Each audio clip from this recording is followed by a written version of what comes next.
Hi guys, কি খবৰ? আশা কৰোঁ সকলোৰে ভাল। যিহেতু আজি ওলাই আহিছোঁ মই আকৌ ধান কাটিবৰ কাৰণে। এয়া মোৰ হাতত আছে কাঁচি। এয়া মই আহিছোঁ আজি ধান কাটিবলৈ। সেইকেইদিন কাটি আছিলোঁ বাৰু ফটোৱামি কৰি ধেমালি কৰি। আজিৰ পৰা চিৰিয়াছলি আহিছোঁ, ধান কাটিমেই আৰু যিমান পাৰোঁ তিমান কাটিম আজি। এয়া পকা ধানৰ মাজে মাজে মই হালি আহি আছোঁ। এখন আমাৰ গাঁৱৰ যিহেতু ৰাইজৰ বিল, এখন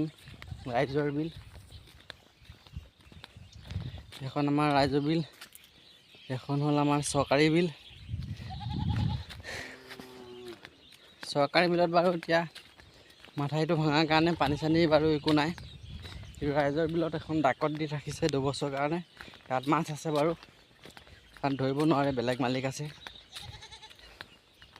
সেই বিলৰ পাৰে আহি আছোঁ এতিয়া আকৌ ধান কাটিম বুলি। মোৰ লগৰকেইটাই কাটি আছে বাৰু, মোৰ মানুহজনীও কাটি আছে। মই গৈ আছোঁ তাত কাটিবৰ কাৰণে। মই অকণমান লেট হৈছে বাৰু। ঘৰত ফাৰ্ম আছিল, ব্ৰইলাৰ ফাৰ্মত কাম কৰি আহি আহোঁতে অকণ দেৰি হৈছে। মই আহি আছোঁ, সিহঁতৰ লগ পামগৈ। মই সিহঁতি ধান কাটা আপোনালোকক ভিডিঅ' দেখাই থাকিম। এয়া আমাৰ ধান কটা ৰাইজক দেখাবলৈ আহিছোঁ মই আজি। এইটো আমাৰ দীপেন দা, এইজনী আমাৰ পুতুলি, এইটো কপিল, আৰু লগতে ময়ো আছোঁ বাৰু। আৰু খন্তেক পিছতে হাঁহ মাংস ভাত পাবহি আমাৰ ওচৰ। আমি ৱেটিঙত আছোঁ বৰ্তমান খাবৰ কাৰণে। আৰু 8-10টামান লাচি কাটি লওঁ বাৰু। এইপিনে আমাৰ খুৰীদেৱে মাত দিছে, কৈ থাকক, শুনি আছোঁ মই। খন্তেক পিছত বিৰতি ল'ম, ভাত খাওঁতে ল'ম আৰু। এয়া আপোনালোকক হাঁহৰ মাংস ভিডিঅ'ও দেখাই থাকিম মই।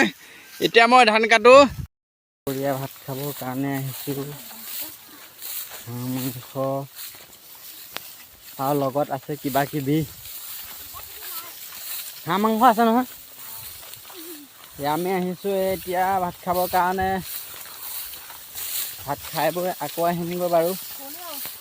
আহি আছোঁ।